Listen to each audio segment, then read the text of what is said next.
Glitchfield National Park in the Northern Territory is one of Australia's top attractions. The park's most famous waterfalls and swim holes are at the edge of an 80-metre high sandstone plateau called the Tabletop.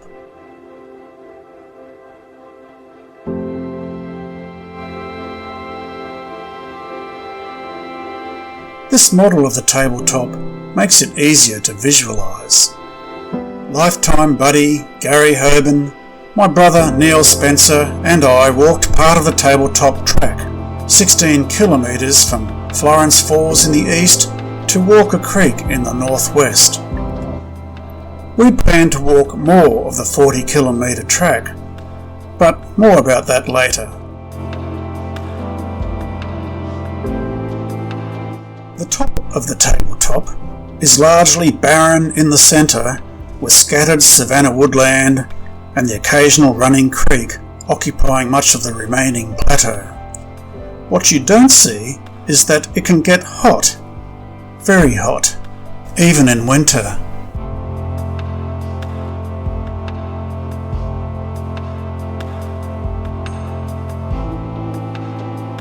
Our story begins when we join Gary and Sharon Hoban staying in their caravan at the popular Glitchfield tourist park. Neil and I were obviously content with a small but comfortable cabin. Our first day is spent driving to the magnetic termite mounds and then to the spectacular Wongi Falls, closed at this stage to swimming due to the risen water level with the possibility of crocodiles. So we sought alternative swimming holes and discovered the Cascades.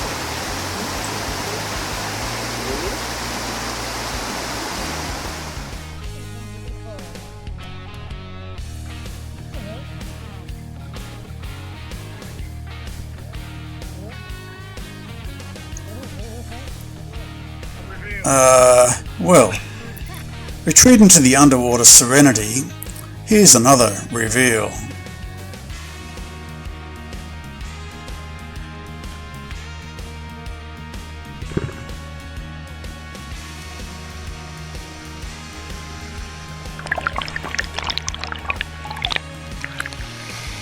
And here's a nice waterfall with an undercut ledge on which the three of us could get close to nature.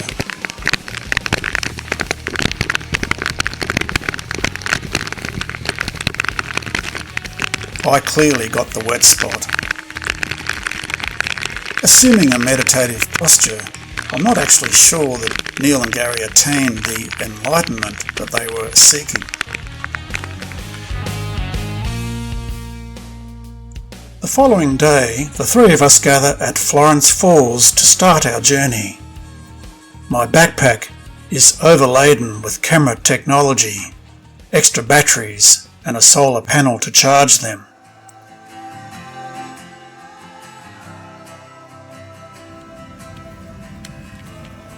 The track is mostly discernible, and the little blue triangular signs reassure us we're staying on the course. We encounter tall gamba grass, an introduced weed from Africa. Gary registers our names, and we enjoy some nice scenery.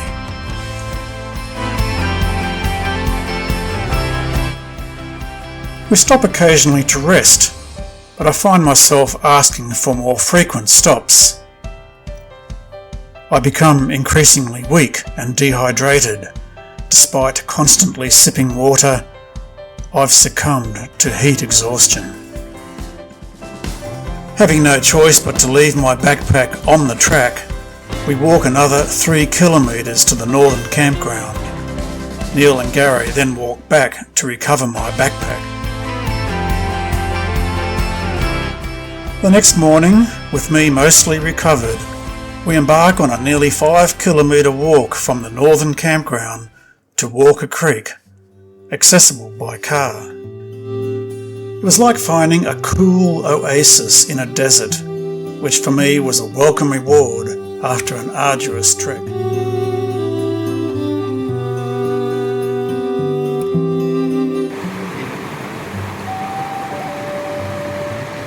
Sharon joins us, and we spend the rest of the day at number 6 campsite, right beside the creek.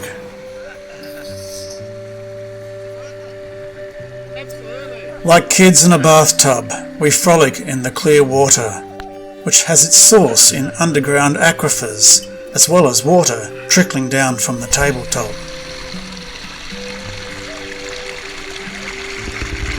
My GoPro camera gets a good workout.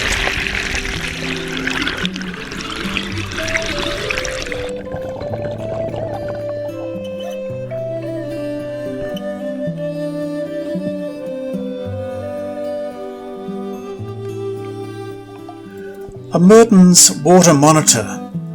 It can grow to 1 metre in length and has a long, laterally compressed tail that makes it an effective swimmer. Neil catches the underwater action with the GoPro.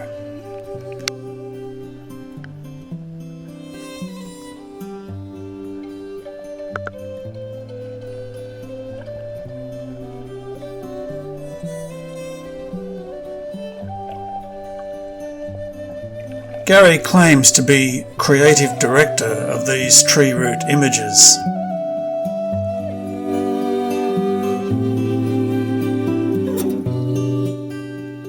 The following day, we return to Walker Creek and settle down in the unclaimed number 3 campsite.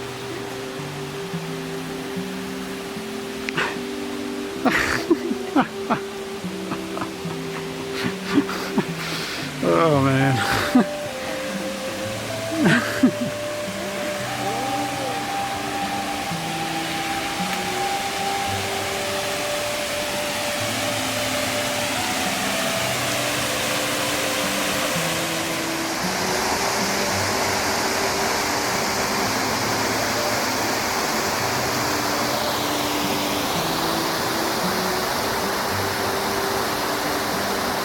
That's Neil at the end there.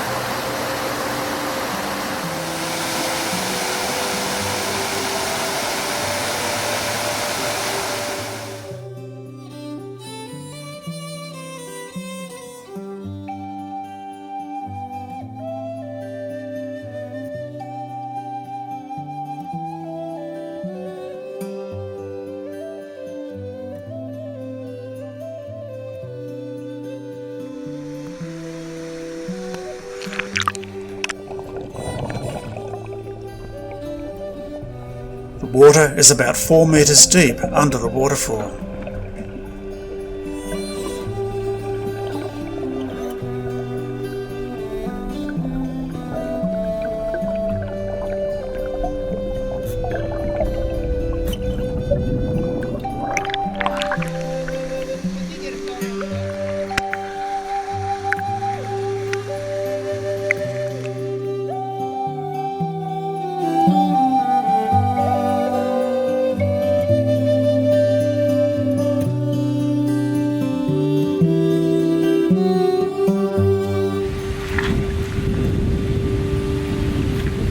The Lost City requires 4-wheel access, but is worth the visit.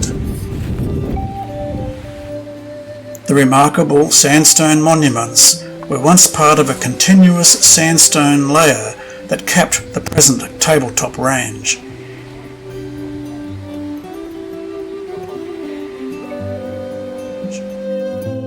Water erosion and weathering have sculptured these impressive towers. Another visitor, accompanied with his family, commented to me how silent and peaceful it was in the Lost City. I wonder if the indigenous people over the millennia thought the same.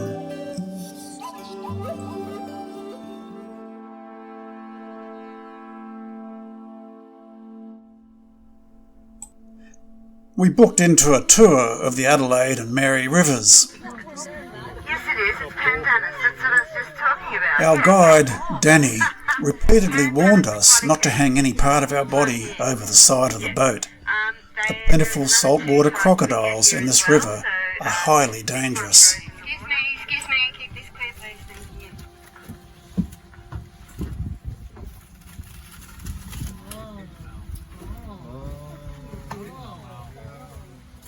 There were concerned interjections from the passengers as Danny leans over to retrieve some lily pads and a flower. She assured us she would not repeat the same action in the same spot the next day. Crocodiles have memories.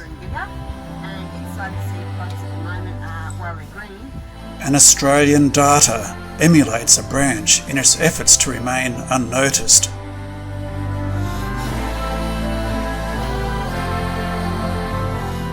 A young sea eagle sits patiently in its nest. Sharon grabs this picture of a black kite. And also this magnificent photo of a black-necked stork, or jabiru, in flight with a white-breasted sea eagle.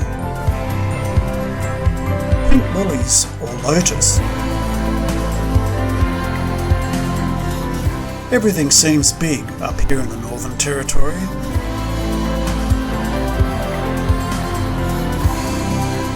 Including the reptiles. Saltwater or estuarine crocodiles can grow to 7 metres or 23 feet in length. They're a direct link to the dinosaurs.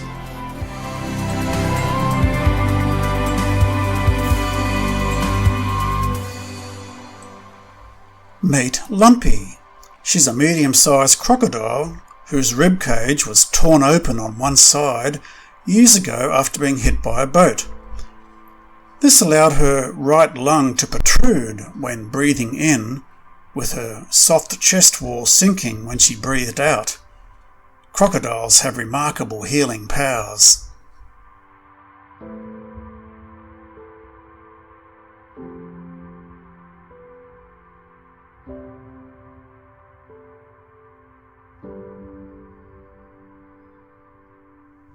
Lumpy also has some sharp teeth. I wouldn't want to accidentally come across her. The Adelaide River Inn has a 5-metre crocodile of nearly 1 tonne in weight that has been stuffed or taxidermied. Its name was Jock, and Jock the Croc met his end after attacking too many boats. It's been a tradition on these annual treks to have a dessert competition. We start off with Gary at the Northern Campground on the Tabletop.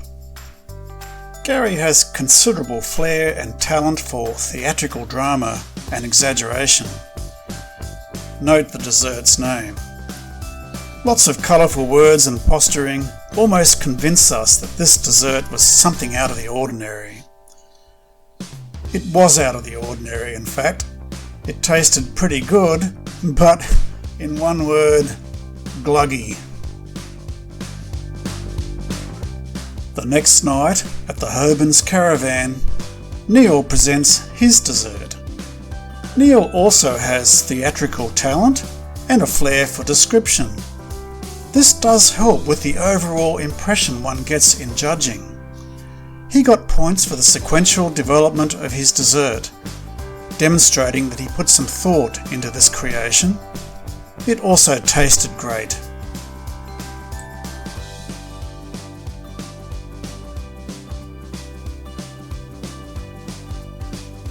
I present the final dessert.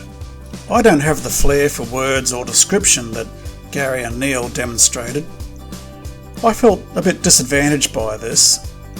The young Napa girls, Elsie, Pip and Molly, visiting us for the evening, found something funny about my efforts.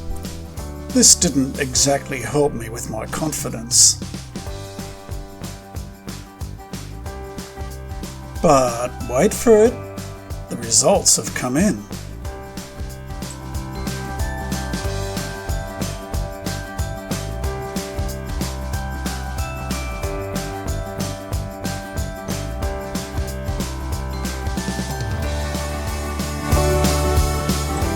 Gary, 7 out of 10. Neil, 8 out of 10. Mark, 9 out of 10. Ray! Mum and Dad, Sian and Jared join us for a music session. Everyone. Twinkle, twinkle, little star, how I wonder what you are. Like a diamond in the sky. Come on, Molly. Keep going, keep going.